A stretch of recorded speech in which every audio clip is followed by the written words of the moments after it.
of prayer.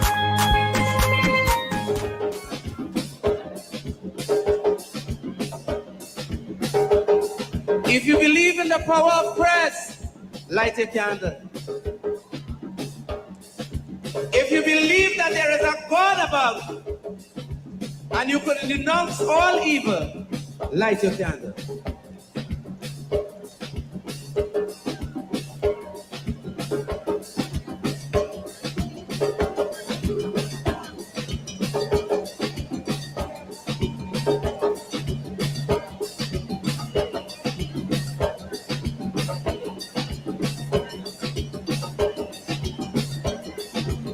He that dwelleth in the secret place of the Most High shall abide under the shadows of the Almighty. I will serve the Lord is my refuge and my fortress, my God, in him will I trust. Surely shall deliver us from the snares of the fowlers and from the noisome pestilence. He shall cover thee under his feathers, and under his wings shalt thou trust. His truth shall be thy shield and buckler.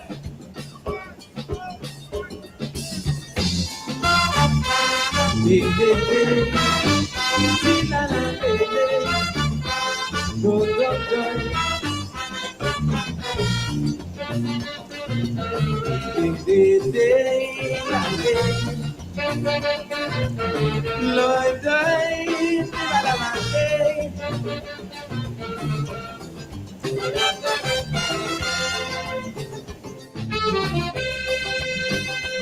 yes, I've got the map they call paradise, where the poor inhabitants are being forced daily to make sacrifice. As a people, they are passive and God-fearing. They don't bear no grudge, no matter what they are on. They're going. The struggles of life they will face daily, but they always have time to smile. The children can be no longer free cause them kidnappers running wild. Crazy politicians with false promises, that is the order of the day. And within all the confusion, with their gods there's no separation. Day by day, they still find the time to pray. You hear what I say each day? If it is danger, they pray. Weak with hunger, they pray. Kidnapper, murder, they pray. Financial pressure, these people really have a way to handle the situation each day. Fighting tooth and nail through blood, sweat and tears, but the ammunition is pressed. I say strictly pressed for years.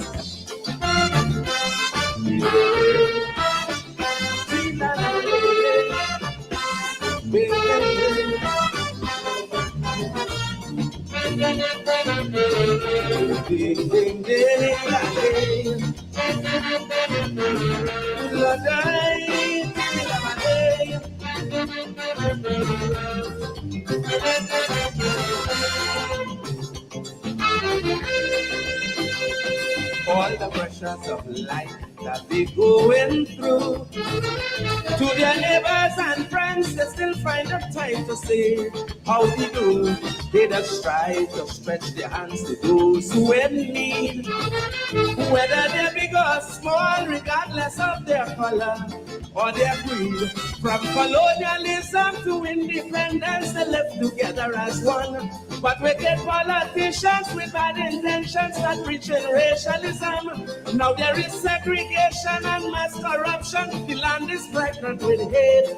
Though it seems that life won't get better, they respect but one superpower every day. They hold steadfast to the faith. Before it's too late, don't wait. So when in danger, they pray. Weak with hunger, they pray. Oppressed by power, they pray. Financial pressure, these people really have a way to handle the situation each day. Fighting tooth and nail through blood, sweat and tears, but the ammunition is pressed. I say strictly pressed for years.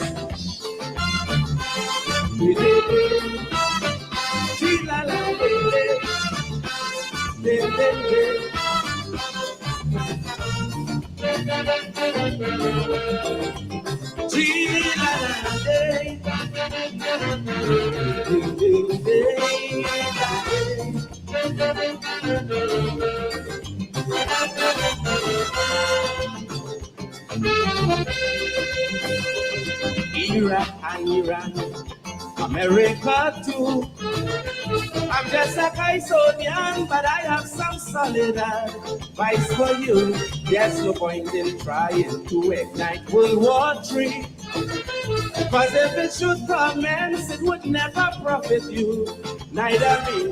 It will cause destruction and cease production. All economies will just flop.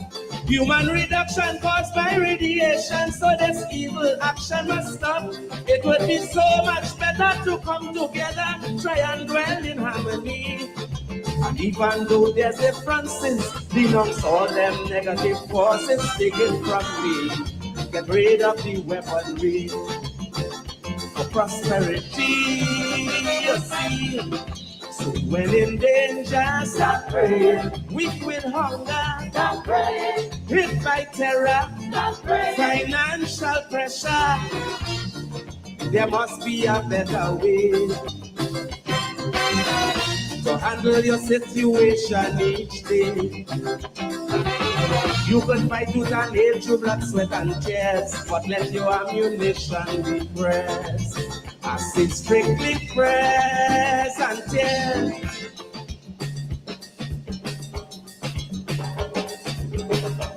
Yea, do I walk through the valleys of the shadows of death, I shall fear no evil, for I know Jah is with me.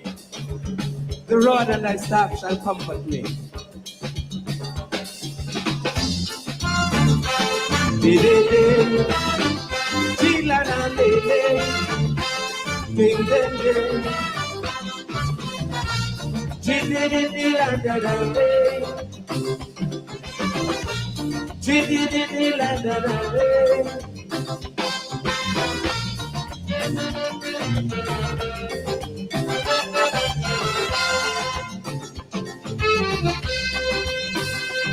Now that I have reached the end of my calypso, I hope you realize the place that I'm singing about is Trinidad, this beautiful twin island in the sun. Filled with so much wealth, we are considered the gem of the Caribbean.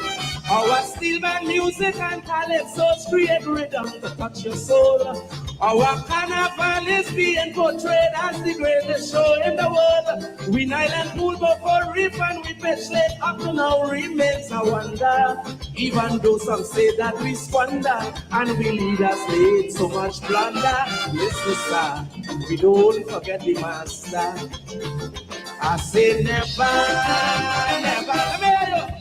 So when in danger, we pray. Weak with hunger, we pray. Oppressed by power, we pray. Financial pressure, my people really have a way to handle the situation each day. Fighting tooth and nail through blood, sweat and tears, but we ammunition is pressed. I say strictly pressed for years. I say tete malo, Shango tete malo, yeah. Shango tete malo. Money tete malo, Shango tete malo, yeah. Shango tete malo. I say tete malo, Shango tete malo, yeah. Shango tete malo. I say tete malo, money tete malo, yeah. Shango tete malo. I say yeah, yeah, Amiru, Aniworo. Yeah, Yeah, Shango woro. yeah, Yeah, Abakuso. yeah, Yeah, Aniworo. yeah, Yeah, Aniworo. Yeah, Shango woro. Yeah, Aniworo. Yeah, Shango woro. Yeah, Shango woro. Yeah, Aniworo. Yeah, tete malo, Shango tete malo, yeah. Shango tete malo. I said tete malo, money tete malo, yeah. Shango tete malo. I said tete malo, Shango tete malo, yeah. Shango tete malo. I I say tete malo money, tete malo yeah. Shango, tete malo. I say yeah, aniro, aniworo. Yeah, Shango woro. Yeah, abakuso. Yeah, aniworo. Yeah, aniworo. Yeah, Shango woro. It's being portrayed as the greatest show in the world. We Island pool before reef and we pet slate up to now remains a wonder. Even though some say that we squander and we leaders made so much blunder. Listen, sir, we don't forget the master. I say never, never, let me hear you. So when in danger, we pray. We quit hunger. We pray. Oppressed by power. We pray. Financial pressure. My people really have a way to handle the situation each day. Fighting tooth and nail through blood, sweat and tears. But we ammunition is pressed. I say strictly pressed for years. I say tete malo, Shango tete malo, yeah. Shango, tete malo. Money tete malo, Shango tete malo, yeah. Shango, tete malo. I say tete malo, Shango tete malo, yeah. Shango, tete malo. I say tete malo, money tete malo, yeah. Shango, tete malo. I say yeah, aniro, aniworo. Yeah, Shango woro.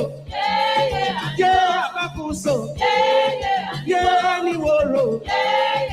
Yeah, aniworo. Yeah, Shango woro. Yeah, aniworo. Yeah, Shango woro. Yeah, Shango woro. Yeah, aniworo. Yeah, tete malo, Shango tete malo, yeah. Shango, tete malo. I said tete malo, money tete malo, yeah. Shango, tete malo. I said tete malo, Shango tete malo, yeah. Shango, tete malo. I said tete malo, money tete malo, yeah. Shango, tete malo. I say yeah, aniro, aniworo. Yeah, Shango woro. Yeah, abakuso. Yeah, aniworo. Yeah, aniworo. Yeah, Shango woro. Yeah, aniworo. Yeah, Shango. Thank you.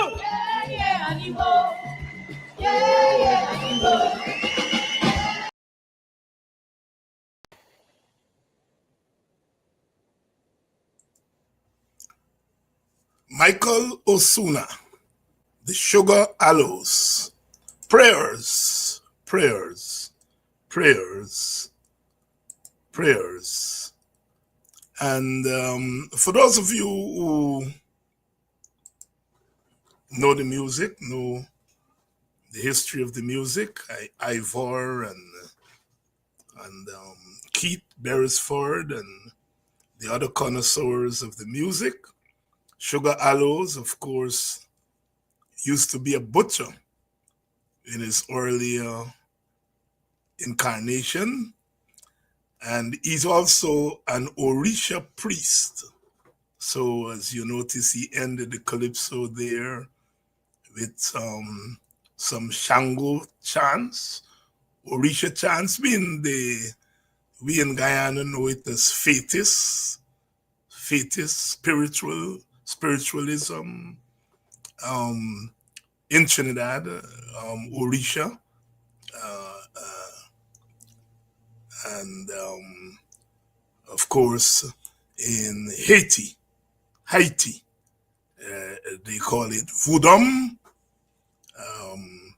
In Cuba, they call it Santeria. In Jamaica, they call it Pocomania. African spiritualism came with us across the Middle Passage, and as we come into the Caribbean, we creolized it, what we call fetis or spiritualism, Santeria, Voodoo, Orisha, Pocomania. it's really a syncretizing of the various African religions, the Yoruba, the Karamanti, the Igbo, the Congo. As we got here, we mix it all together and it becomes what we now know it here in the Caribbean as voodoo and Santeria and fetus music, fetus religion, Orisha, Shango. It's really a syncretizing of all the African religions that we brought with us. And we then, having syncretized it, we then add a little bit of Christianity to it. And so we mix it up together.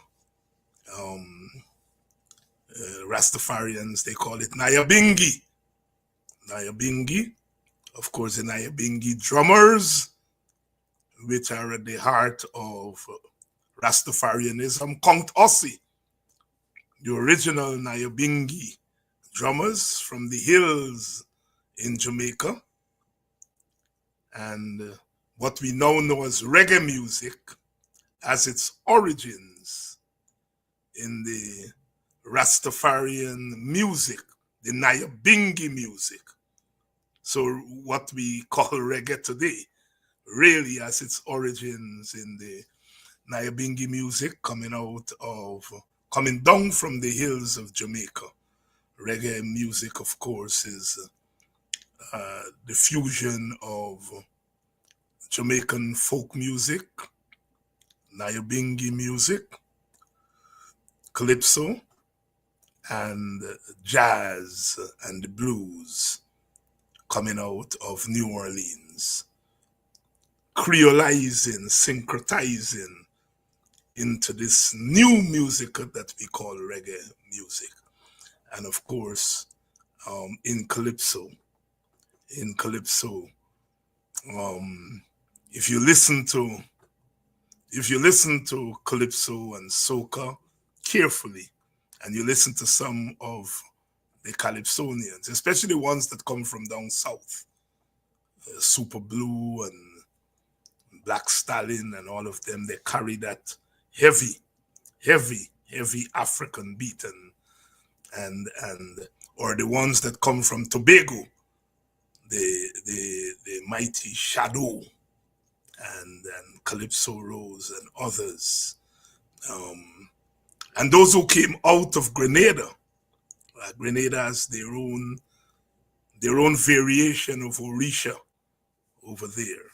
So the music that we have today and the religions that we have today, it's really a syncretizing of all the religious influences that we brought across from the Middle Passage, and of course coming here and colliding with European cultural influences, and later on Asian cultural influences, East Indian, and especially East Indian, to some extent Native Indian music, but especially East Indian music. Soca is really calypso plus tassa. Ras Shorty in the 1970s fused the two together and called it the soul of calypso. It's really a fusion of East Indian beats and African beat. It's soca. So when you hear they talk about chutney soca, it's really it's really repetition, because soca itself is already the fusion of African and Indian. So when you say chutney music, chutney soca, it's really a stretch, because soca itself is already got some chutney in it. Good evening to you all. Good evening to my sister Cheryl Glenn, who is always present very early. Good evening to you, Sister Vashti. Lambert, good evening to you. Good evening to you, Eva. Good evening to all of you. It's so good to be Guyanese. It's so good to be Caribbean. It's so good to be black and brown, and we're all here in our our cultural depth and cultural broadness. We don't have to stop being one to be the other, you know. We don't have to stop being African to be Guyanese. We don't have to stop being Indian to be Guyanese. Because Guyanese, you know, is a mixture of African and Indian. Long before Guyana existed.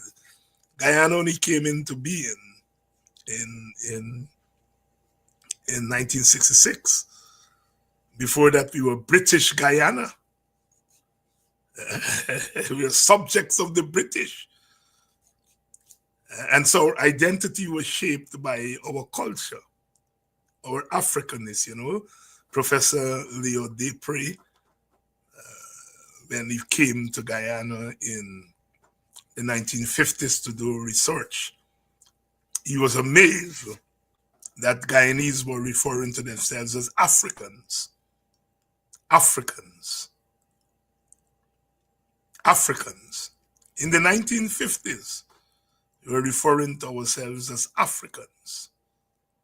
Long before Afro and all of that came in, we were referring to ourselves as Africans. As Mati, you know, we became Africans in the New World. When we left Africa, we were Coromantese and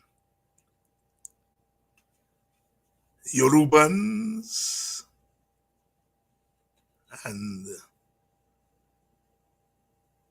Igbos and Congos, Akans, the various ethnic groups of what we call tribes.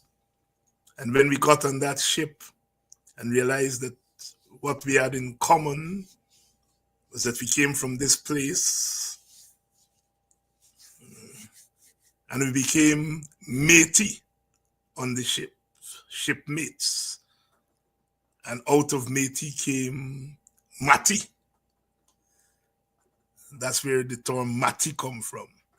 We became Mati on the ships, the slave ships. Mati. And these terms, we use them, and we have to teach the children. We have to teach the children. Yes, Anthony, you're quite right. We're queens and kings. We have to teach the children for them to understand they didn't fall from coconut tree. We brought coconut tree with we. We didn't fall from coconut tree. We come from a rich culture. Rich culture, you know. We came with our Kaiso from Africa. It became Calypso over time. We came with our Kwekwe from Africa. It was called Kakale. Kakale in Africa. And over time, from Kakale, it become Kwekwe. And the Kwekwe is a cultural tradition that Guyana is unique. Eh? It was retained only in Guyana, in the entire diaspora. The notion of Kwekwe, which is wedding eve, you know, in Africa it used to be weeks. They used to have the wedding eve 3-4 weeks before, a week before. And, you know, we have compressed it these days into the night before. The notion of Kwekwe is all over the African diaspora, but it was preserved in Guyana in perhaps the rawest sense more than any other place, Kwekwe. And like I said, the original term, the African term is Kakali. But the whole notion of dancing around the fire, dancing in the ring, and the call and response, very, very African. among the Akan people, the Kwekwe is almost identical, the Guyanese Kwekwe and the marriage ceremonies in Africa. Cultural traditions, and the whole notion of creolization, as we mix it up with a little Chinese here, a little Indian here, a little African here, a little European, here. It is said that the Europeans brought carnival, the French, But when Africans saw what the French were doing in their carnival, they recognized it immediately. And research would show that the French carnival has its very roots way back in Africa in the Nile Valley, and so forth. In the same way that when our people saw Christianity, the Father, Son, and the Holy Ghost, they saw themselves in it because we came from those cultures where there was not a single God. We had a God for sun, God for rain, God for the earth. We had a God for every manifestation of life. So when we came and we saw the Christians with the trilogy, the Father, Son, and the Holy Ghost, we could identify with it because we came from plural societies with plural gods. Plural gods. So it's not a case where the Europeans taught us anything. The Europeans, as we would now know, we would later find out, the Europeans themselves learned. The Europeans trace their ancestries back to the Greek civilization. And of course, we now know that the Greeks learned almost everything they knew from the Egyptians, the Nile Valley. Plato and Aristotle and Socrates, and they were all influenced by Egyptian education. Of course, the first university in the world, Timbuktu, in Shanghai.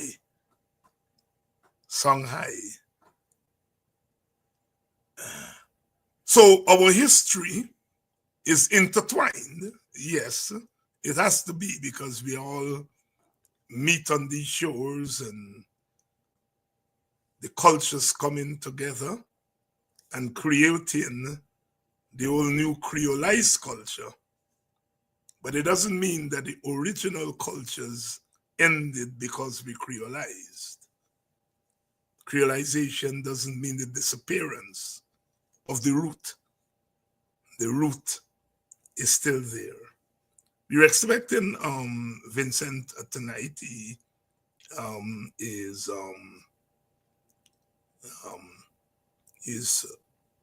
in a meeting, and the meeting is running a little bit late. Very important meeting, so we'll wait for him. Good evening to you all. Good evening to all of you. Good evening to our Indian brothers and sisters who are joining us. Good evening to our Amerindian sisters and brothers who join us from the interior. Good evening to you Africans. Good evening to all of you. So many of you. Some of you emailed me overnight and said, Dr. Hines, why you just old back?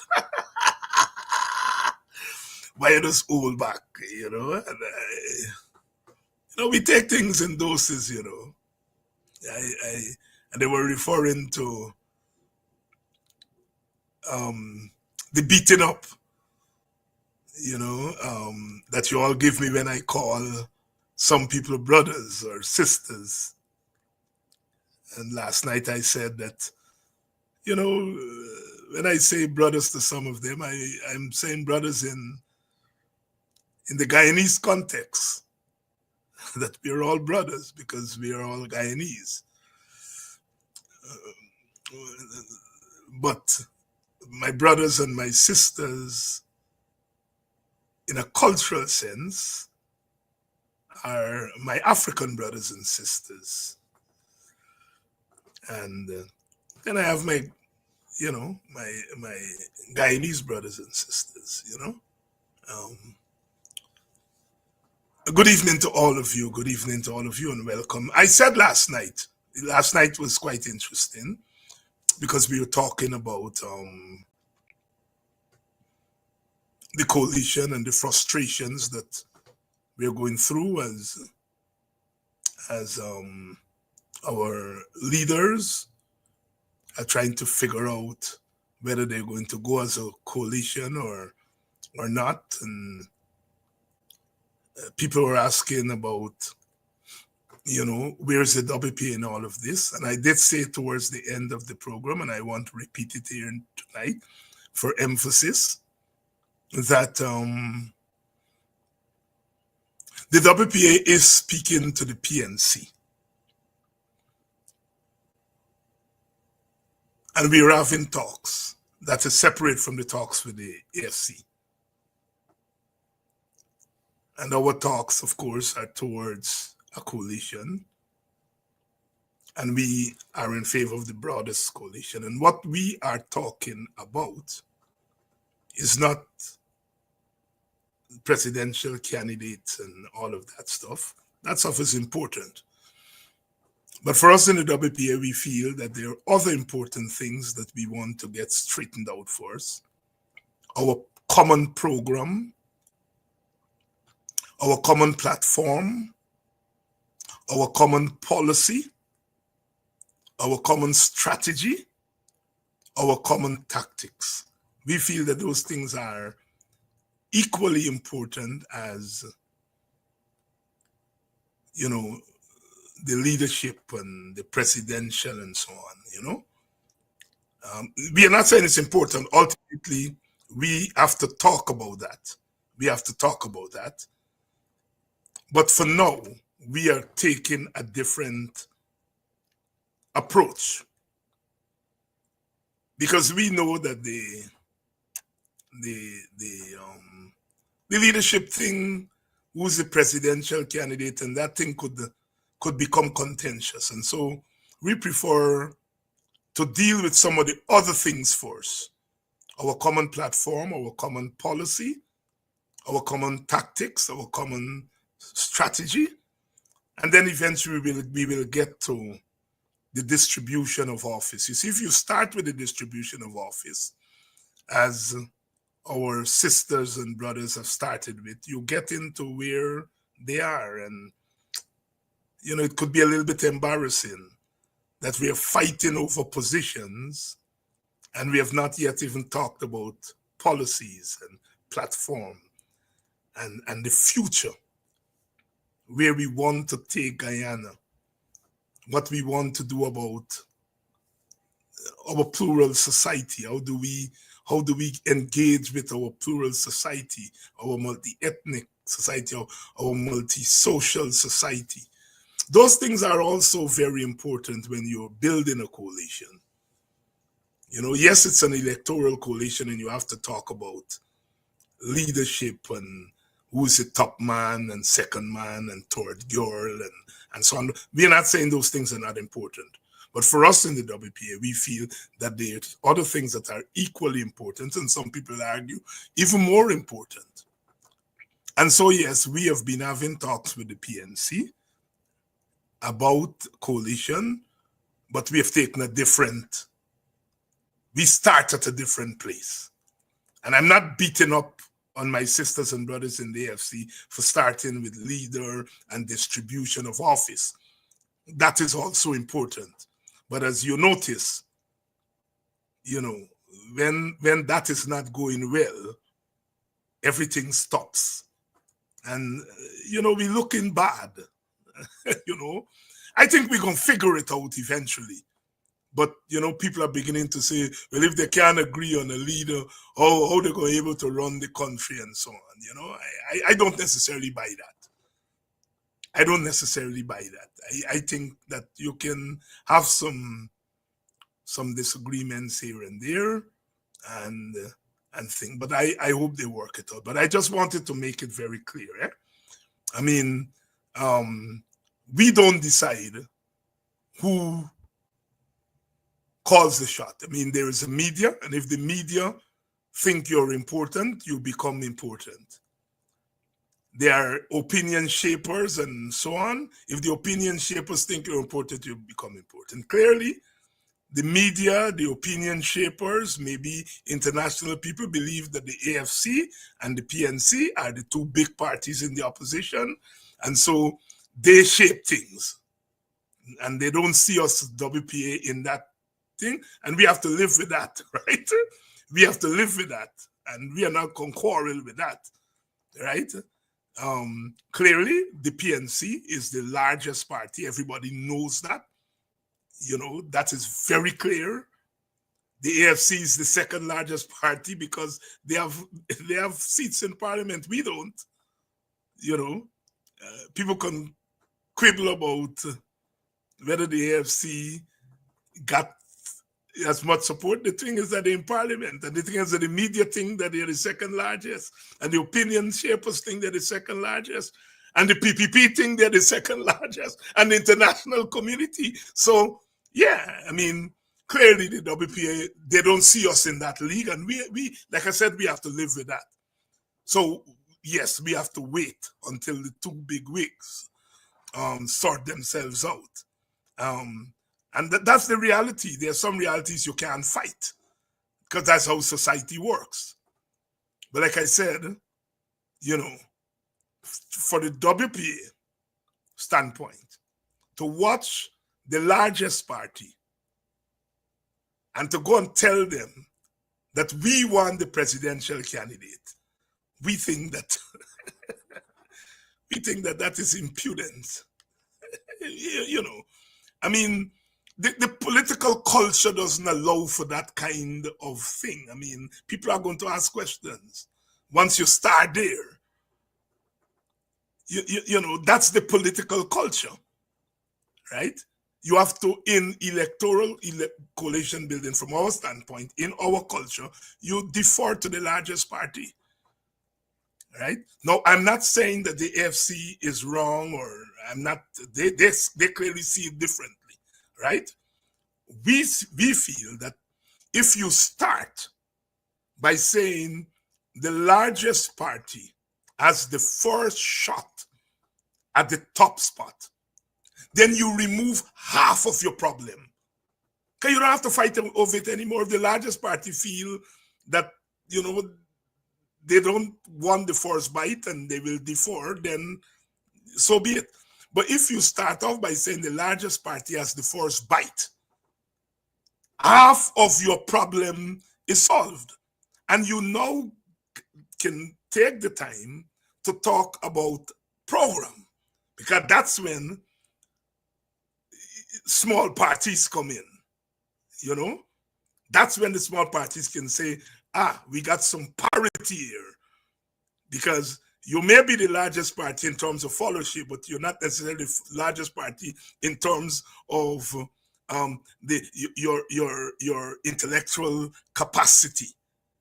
And so you can throw your weight around when it comes, if you're a small party, when it comes to things like policy and so on.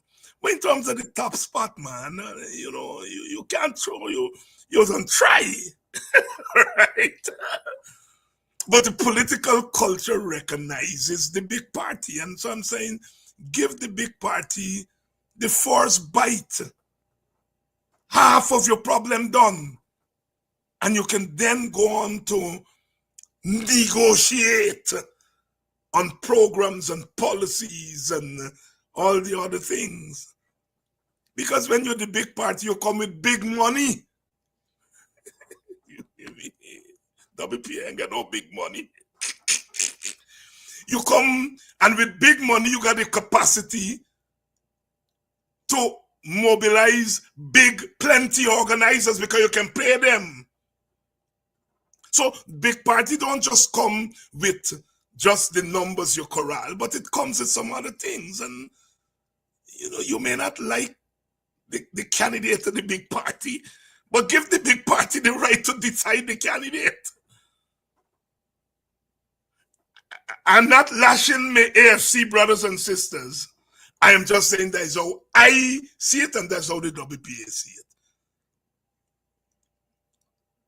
All right? So I just want to clear that out. But I notice Vincent is here, and nothing that I've said here before Vincent come, Vincent is responsible for, because Vincent is a GECOM man. Vincent is a ITPADG man, and GECOM is the whole opposition, and ITPADG is 70-something organization, so he's not a partisan man in the same way like I am. So, as I said, rub out. Let me rub out everything before Vincent comes on, right? We're going to continue this discussion maybe tomorrow, but definitely on Monday, right? But I just wanted to clear up with you all where the WPA stands on this coalition thing. We are not a big player because the media don't think we're a big player. The opinion shapers don't think we're a big player. The international people don't think we're a big player, and they call the shots. If they say you're big, you're big. Right? And so we are prepared to wait. As I said, we're talking to the PNC, but we are not talking leadership and distribution of spoils. We are talking policy. We are talking strategy, tactics, platform. Those are the things we are talking about right now. So you all get the drift. All right, let me bring in Vincent now. And like I said, Mr. Alexander is not responsible for anything that I said before he got here. Brother Vincent, good evening. Good evening, David. Good evening. Something went wrong. I was sitting somewhere else waiting, and then recognized I might have been in the wrong place. Okay. Locked out, and I'm now with you. Okay, good. Fair enough. All right, Vincent, the Chief Justice gave a ruling today on the case that was brought by Carol Joseph on the issue of residency as far as our elections are concerned. And I think the ruling was in two parts. In one instance, the Chief Justice says that she has dismissed the case, and I think she's making a consistent argument that we run the risk of disenfranchising people in a lot of these cases that are being brought. But then she said also that our elections laws are all over the place and we need to fix it. And she indicated that that is a matter for the National Assembly. So here is where I want to start. I want us to start because I think now that she has made a ruling, even though the case, I think the PNC made a statement that they have instructed Miss Joseph has instructed the lawyers to appeal the case. But I think now that the ruling is made that we can discuss some of the nitty-gritty of the case, and it would not be sub judice, as they say. So I want to start there, and then once we work that through, I want to get to the essence of the matter, and that is this thing about residency and representation. Residency and representation, and what are the electoral and democratic and representational implications of what we are facing. All right, so what is your immediate reaction to the ruling of the Chief Justice? I think the Chief Justice has identified a weakness in our legal architecture lobbying all over the place. But notwithstanding her identification of that, she has not gone all over the place to look for the law. So I think that she has not taken into consideration the totality of the law in the decision which she's made. And if she were to take into consideration the totality of the law, she would make a different decision. But not only if she was to take into consideration the totality of the law, if she was to have a hybrid approach to understanding the law, which does not require you simply to use a grammatical interpretation, and in this instance of very few provisions, but requires you to look at the contextual circumstances and the evolution of the institutions, that would have led her somewhere else. And she has led me to a conclusion that we are dealing with the law outside of its spirit. We are merely embracing the letter. And even as we embrace the letter, we're not embracing all of the letters. Because once you embrace all the letters, then you'll be forced to look for the spirit. And so this is ironical that in a country where we seem to be losing spirit, that this has now affected the way things are in the legal system. By spirit, I mean the following. Spirit speaks to principles and aspirations. And if we look at our Constitution, you would see, starting from Article 9, it tells you of certain principles. It talks about a representative democracy. And as you go through other articles, you see a refinement of that. It speaks about local democratic organs. It speaks about the people's involvement. And all of those things taken all told cannot lead you to a system which says that simply if you are a citizen and 18 years old, you must vote in every election. Given that we have local government election, it has two parts, constituencies and the PR. We have regional elections that would be 10 constituencies, and we have 10 regions, sorry, and we have national election, general elections, that also has two parts, the PR arrangement and 10 constituencies. And it is incorrect for the Chief Justice to focus on the question of somebody not being allowed to vote, because in all that is happening here, there is no question about somebody being allowed to vote in relation to the general elections and the top-up seats. So this argument that people will not be allowed to vote doesn't fly. That's one. Secondly, in the instance where it has been argued that people must be verified to live in a particular place, you're not starting off by denying somebody the right. You're starting off by giving somebody the right in a context. The context is go register where you actually live. Don't just give an address. Don't just give an address and take that to be where you're going to vote.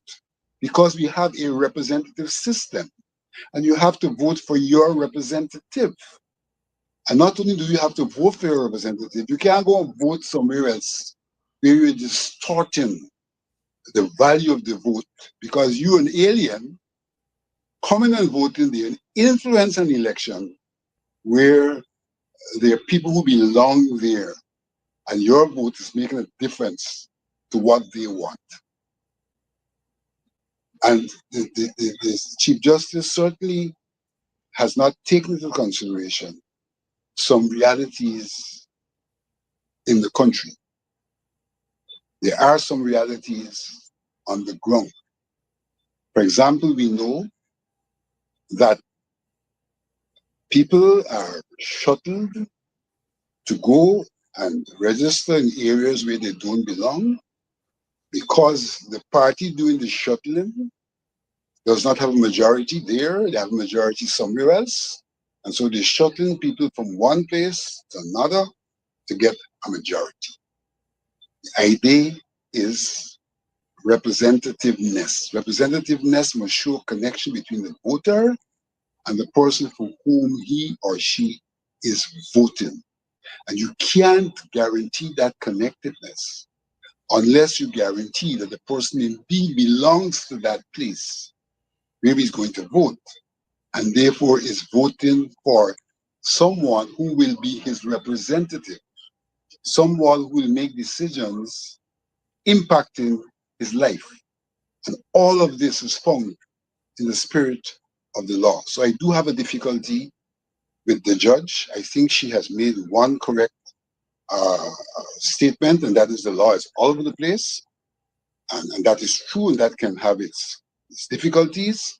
But I don't think that she has looked all over the place for the law. Because if she's to do that, she should start at Article 9 in our Constitution. And for the benefit of the listening audience, let me read what Article 9 says. Sovereignty belongs to the people, who exercise it through their representatives. So, Parliament acts on behalf of the people as the representatives.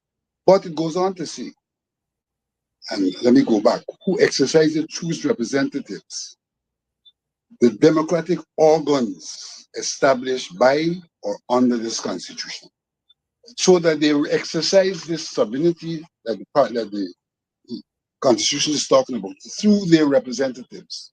And if you do not, in your electoral system, ensure that people are relating to their representatives, then you are distorting the representative democracy that was intended by this article, Article 9. And if you go further on, you will see in Article 12, which speaks to local government. It says, local government by freely elected representatives.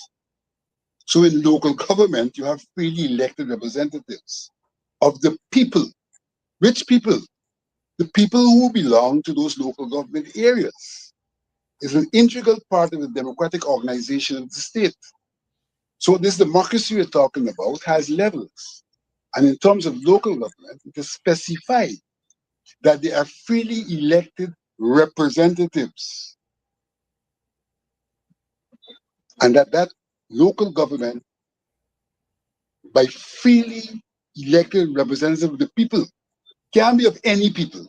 It has to be of the people who are of that local area. Because when you go on further, Article 13, it talks about the principal objective of the political system of the state is to establish an inclusionary democracy by providing increasing opportunities for the participation of citizens and their organizations in the management and decision-making processes of the state, with particular emphasis on those areas of decision-making that directly affect their well-being. Let me repeat that. Those areas of decision-making that directly affect their well-being.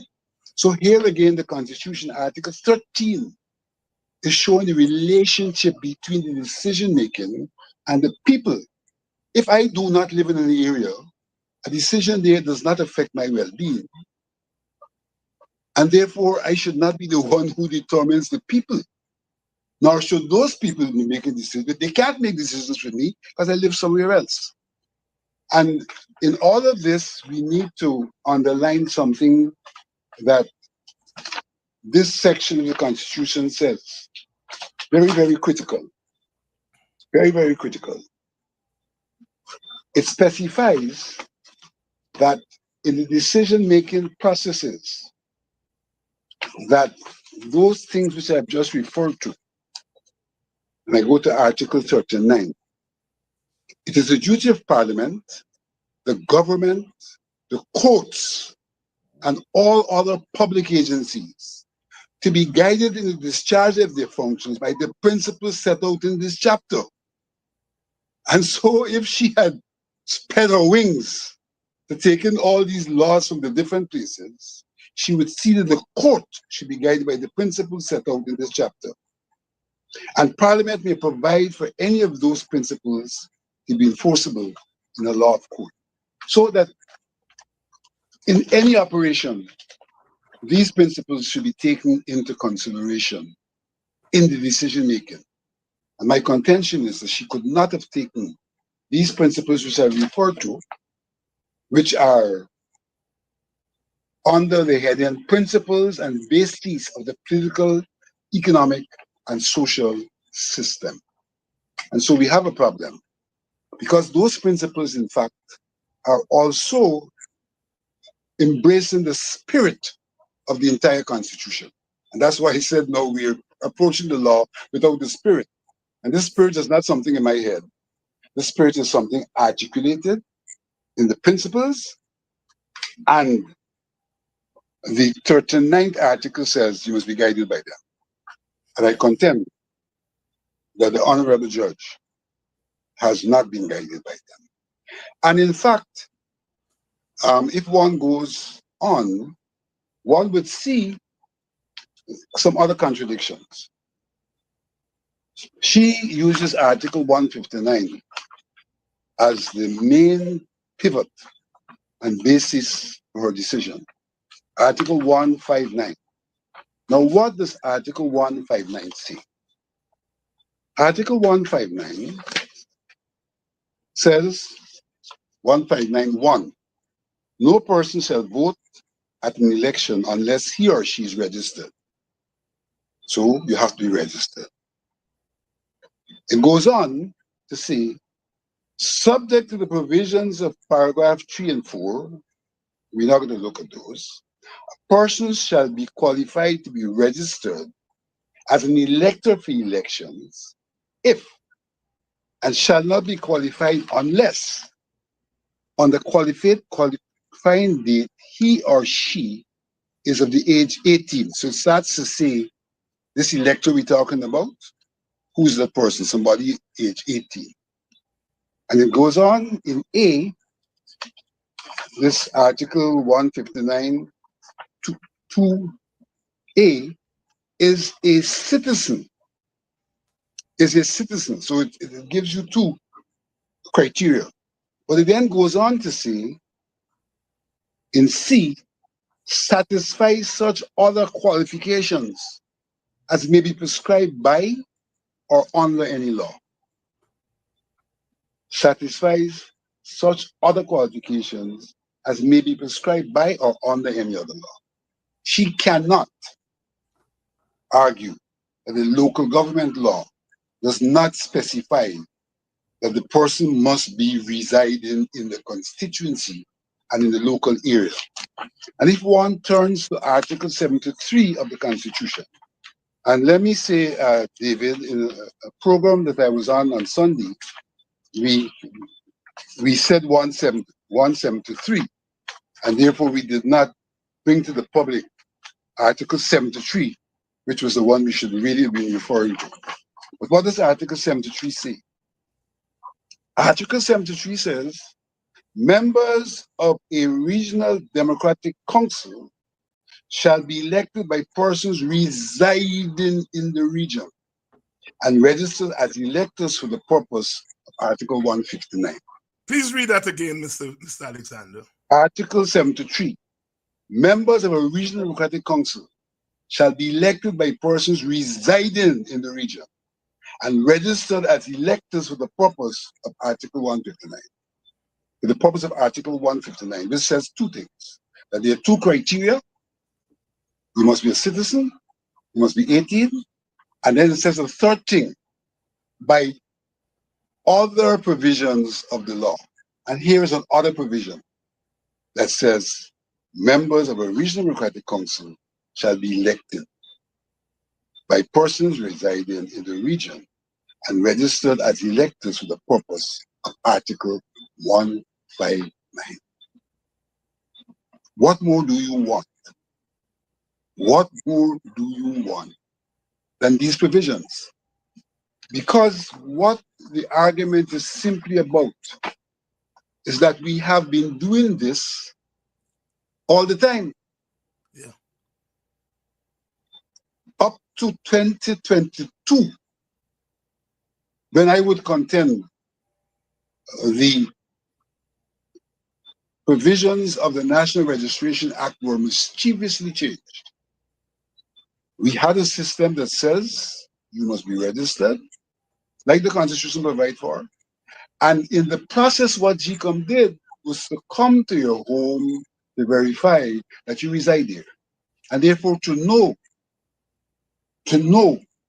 beyond the shadow of a doubt that the person has an attachment to the place and therefore to the electoral roll for that place, and therefore can be represented by and should influence the determination of who's the representative for that place. That was changed in 2022. And when that was changed, I hear Nandalal saying that was changed to bring it into conformity with the Constitution. I will argue that given the spirit of this Constitution, given the way things have evolved, we had local government reform where we specifically established constituencies. And if you go to the intent behind those constituencies, it talked about accountability between the voter and the elected. How can you have accountability and you don't know the people you're dealing with belong to that constituency? Local government, constituency. So we see the evolution is a decentralization, not only of the administrative arrangements, but the decentralization of the exercise of sovereignty, albeit infra-sovereignty in the case of local government bodies. And in that exercise, people who live in the local area are involved in determining their representatives who will make decisions for the local area. So there's a logic about this that we're speaking about. And there's an evolution where we move our system from one constituency, PR, to 10 constituencies. And so we now have parliamentarians who are supposed to represent specific constituencies. How do you not, in the spirit of representativeness, provide for those parliamentarians to be elected by the people who reside in those places? And how dare you argue that someone can give an address, and once they give an address, that's the end of it. Because 159 says they must be registered. And so when they give an address, they're registered, and that's the end of it. How dare you say that and seek to contend that you are denying somebody registration, when in fact what you're doing is directing somebody to be registered in the right place? I Article 73 is explicit as you can get. And I do not see, I have been trying to work that out all day. How does Article 159 contradict or override? All right, there was an argument that Nandala sought to present in that regard. And the argument that Nandala sought to present is that Article 159 is one that requires a referendum and therefore is higher in the hierarchy of laws. That was his contention. However, I would argue 2 points. That it is in the same Article 159 that provides for other provisions. So that Article 159 gives life to Article 73. So it uses its hierarchical standing to give life to Article 73, because it says unequivocally, Article 159 says unequivocally in the very last sub-para. What does it say? satisfies such other qualifications as may be prescribed by or under any law. There you go. And a qualification prescribed by 173, therefore, has its legs in 159. But let me go further to say that notwithstanding the hierarchical nature of 159, even if you didn't have C of 159, which you do have, that the Constitution says all of your considerations must be guided by the principles. And the principles guide you to put in place a representative system and therefore an election mechanism that enables representativeness rather than defies representativeness. And one should note that that article is also hierarchical because it requires a two-thirds majority to be changed. So this argument that Tandela brought up about the hierarchy of 159 does not fly, because 159 in its hierarchical nature gives life to 173. To And 73. to 73, sorry. Yes. And the constitutional principles which embodies the spirit says whatever law it is, whether it requires a referendum or a majority or whatever, must be guided by the principles. And the organs, it specifies the court, should be guided by those principles as well. So I have a serious difficulty with the conclusion of the judge, who recognized the law is all over. The law is in 159, it's in 73, and in fact, I noticed that in the report from the Demerara Waves, if the report is correct, she sought to refer to 71.2, to 71.2. And what does 71.2 say? For this purpose, and this is local, 71 provides the local democratic organs. For local democratic organs. 71.2 says, for this purpose, Parliament shall provide for the institution of a countrywide system of local government through the establishment of organs of local democracy as an integral part of the political organization of the people. That's what 71.2 says. 71.1 says, local government is a vital aspect of democracy and shall be organized so as to involve as many people as possible in the task of managing and developing communities in which they live. Now she refers 71.1. So she's saying, in a sense, should provide for the involvement of as many people as possible in the task, but she doesn't go on to give recognition to the end, which says, in the task of managing and developing the communities in which they live. In which but they live. The Demerara Waves quotes 171.1 as another leg that her decision stands on. And clearly 171.1 again points the relationship, because it's about managing and developing the communities in which they live. You can't come from Nigeria, where you are an overseas Guyanese, Yes. and register as a resident Guyanese. And even if you can come, you have to go to the place where you belong, where you can be affected because they're making decisions to impact your relationship in that community. You can't go in somewhere else, like the Nigerian people went to quarantine. Right. Though they come from Region 3 to be registered in an attempt to rebalance the outward migration of PPP supporters. Definitely. Region 6. And I want you to elaborate on that practical example where someone lived in Region 3 before they moved to Nigeria.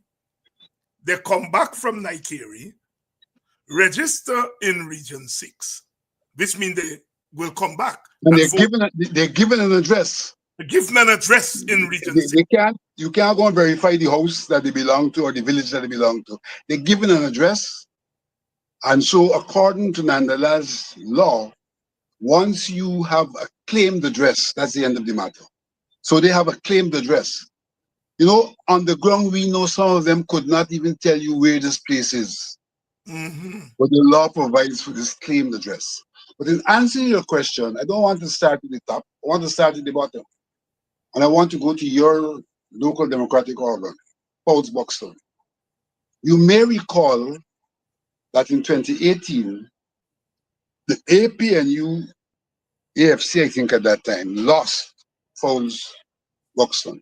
Yes. You know why they lost? Tell me. Because the People's Progressive Party brought people from Maikoni to register in Fouls Buxton and to vote in Fouls Buxton. Now that was illegal at that time because the National Registration Act provides for you to give accurate information, and if you give inaccurate information, it's a charge, it's an offense under the National Registration Act. So that was illegal then. What they are now trying to do is to make it legal by saying you can give a claimed address. So they can move people around into areas where their numbers are insufficient to win, from areas where they have the overwhelming number to win. So that you can run up and down the country and tell you how many local authorities you want. That is what is happening.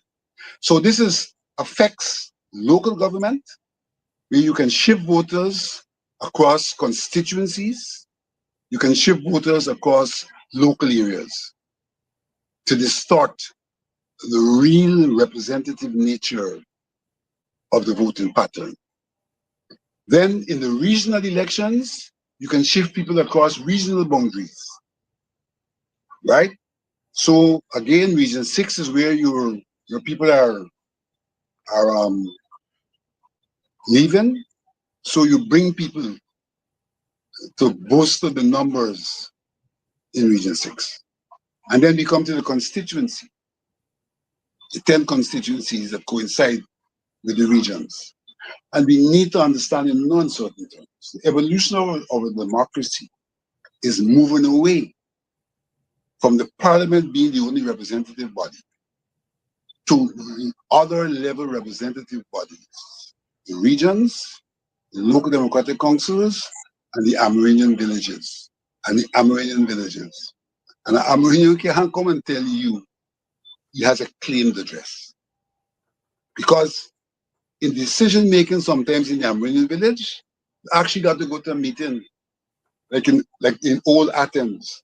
So you got to belong there. Got to belong there. You got to belong there. You got to be resident there. I don't want to use the word residency because that has a lot of issues surrounding that word.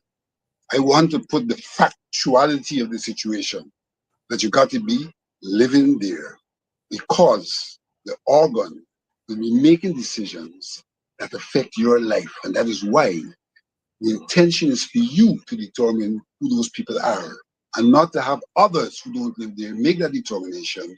And then got those organs making decisions that affect you, that you may not want, because the organ does not represent you because of the manipulation of the electoral roll.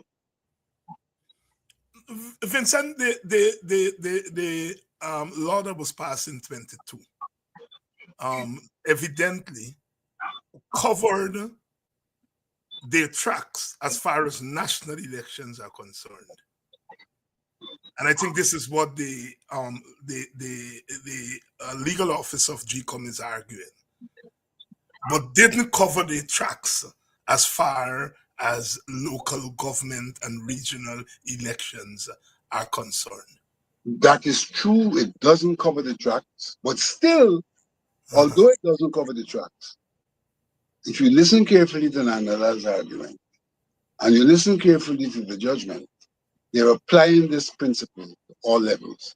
To all levels, yes, and that is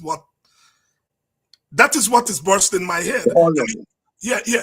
No. The judge's observation that the law is all over the place in itself, I do not think is an indictment. I know something about constitutions, not as a lawyer, but as a political scientist. And laws are always all over the place. I mean, I as would, go ahead. that is true. I would argue in Guyana it's a little more problematic than in other places. Okay, talk to me. Because if our law revision committee were to do its work efficiently and effectively, they would be bringing things into the right place and removing things from the wrong place. We haven't had an efficient mechanism for law revision, so to speak. And therefore, things continue to be. In other places, they have efficient mechanisms. They have efficient mechanisms. When last have we published, or when last have we replaced relevant pages of our law? And let me tell you why I asked that question. People may not know that we have, I think, it's 14 volumes of laws there. And those volumes are not bound. They're not bound. They're loose pages. And there's a reason why those laws are loose pages. They're loose pages because our law revision is intended when we have amendments, etc., to have those inserted in the relevant law, taken out the irrelevant loose page. And that is why we have the laws in that form. It has a purpose. So we have moved away from a lot of the purpose of things. And moving away from that has created problems, with our law being all over the place, more than may be the case. Yes. See, because all over the place got 2 meanings. It means that you may have many laws speaking to the same issue in different acts. That may be all over the place. But all over the place also means that you have many parts of an act, not physically in the act, because of when it was passed, and in little laws, little acts all over the place, rather than inserted in the one law in one place. So it has 2 meanings.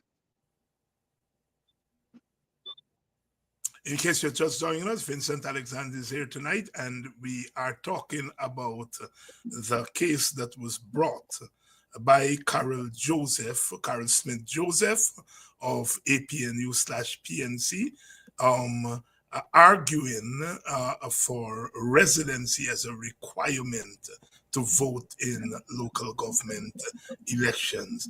The court has ruled that dismissed the case, ruling that there is no residency based on the law. But the court has made the observation that election laws are all over the place. Vincent Alexander is here walking us through it, both at the level of the law, but also at the level of representation. Vincent, you keep, and I looked at the program that you did on Sunday on Nation Watch, and I counted more than 10 times you stress representation. Because we are a representative democracy. There you go. We are a representative democracy by law. By law.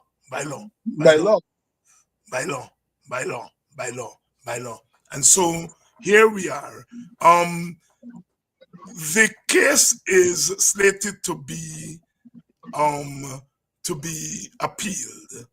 Will this have any impact on preparation for this coming election? Let me answer the question this way.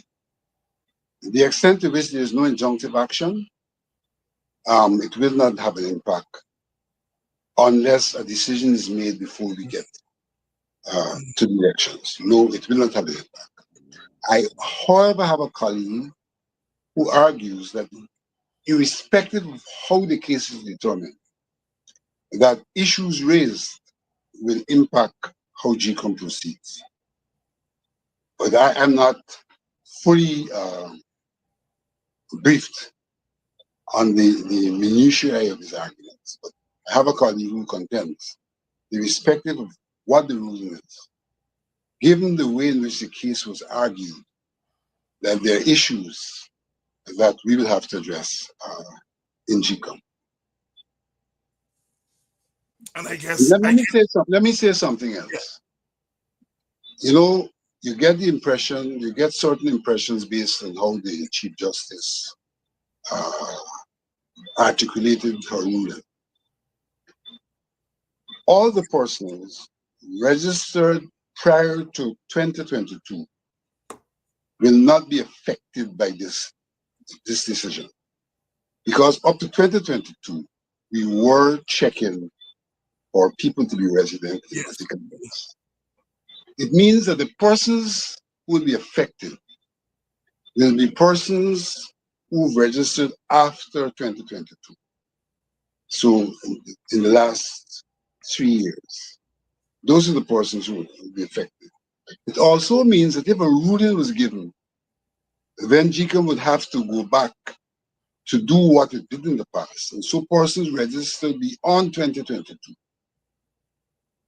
beyond the decision, would be registered in the manner called for.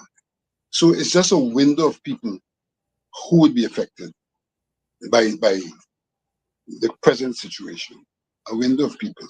Suffice to say that what was being called for also would impact the manner of the administration of elections. So that though the 2008 and before people would not, 2008 to 2022 people would not be affected, the chances are when they go to vote, it would not be that one ballot anymore. It will be more than one ballot.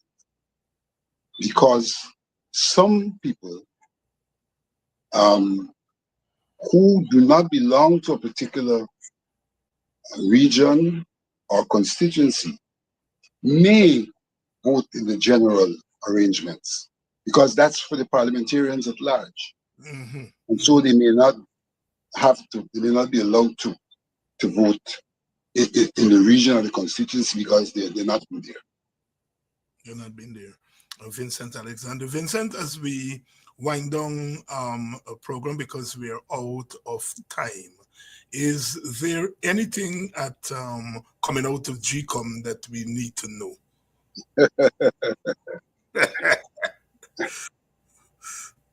Urgently.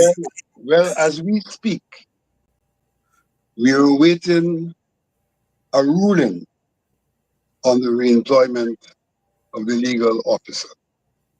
Wow. Coincidentally, his contract is up at this time. Wow. We have internally discussed the matter, and there was a clear 3 versus 3 position in this matter, leaving it up to the chairperson to make a decision. The chairperson retired to bring a decision today, and today canceled the meeting on the grounds that she had not yet gotten the minutes of the meeting where we contributed to peruse in her effort to arrive at a decision. So she's a judge, once again a judge. Yes. She's not bringing to the table her own perspective necessarily to judge it. However, it's interesting to note that she was the one who did the appraisal, and she gave him a relatively good appraisal.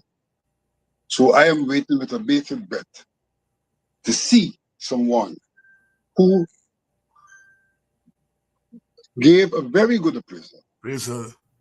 What decision she will make. I don't know what scope she has to do otherwise, having herself appraised, and what need there can be for her to have to look at what we said, having herself made a determination prior to what we said. And one other point I like to make, she therefore canceled today's meeting. I had reason to write to her to say, I have a problem with the cancellation. There are too many other matters to be discussed for you to have a cancellation because of one agenda item. GECOM is in trouble. GECOM is in trouble. Vincent, I know the answer to my question is implied in the answer you give, but I'm still going to ask it. Are you at liberty to tell us which three voted to retain him and which three voted to let him go? I can answer that question a number of ways. The three PPP so-called representatives, that's what they call themselves, voted against the retention of the legal officer. They had voted for his retention at the inception. They're not voting against the retention. The three nominees of the opposition who had not voted for his retention are now doing so. But I want to say that in the course, the question you asked me is about whether I could make this public. Yes. Well, one of the arguments they have against the legal officer is that he behaving like an 8th commissioner. He shouldn't be speaking the way he speaks, and as much as he speaks in the commission. But having said that about him, when we were finished speaking, they wanted the CEO and the DCU to speak on this matter. Now, that legal office is our employee. The Constitution specifies we look after management and staffing matters. We have not delegated staffing matters to the CEO and his staff, except for the lower level staff. And here, they're trying to get the chairman to let the CEO and the DCU, whom he does not report to, he reports to the chairperson, who is appraised him, to speak, but they don't want him to speak. And the other interesting point I want to make is that we met with the EU people yesterday, and one of their recommendations, the EU recommendations, is that they should be able to observe our meetings. That's one of their recommendations. They should be in our meetings. That recommendation comes in the face of a decision that we can't meet the GTUC, that we can only meet political parties. I'm telling you, that web that we are spinning will entangle all of us. Will entangle all of us. Vincent Alexander, GECOM is in trouble. Dennis Booker said GECOM is in real trouble, and she put real in capital letters. Capital letter. Vincent, thank you very much. Clearly, next week we will have to bring you back because GECOM is in trouble, and we have to talk a little bit more about GECOM. Thank you very much for coming through again. And next week, Thursday, we'll see you. And hopefully I'll get to the right platform at the right time. At the right time. All right. Vincent Alexander, always something new and interesting when Vincent comes here. I cannot think of a time before that I have been so schooled in the nitty-gritty, day-to-day, week-by-week process of GECOM and our electoral process. It's quite a lesson, and I know it is for you. GECOM is in trouble, and as Sister Denise Booker said, GECOM is in real trouble. Wow. I'll see you all tomorrow night when we come back for another edition of Politics 101.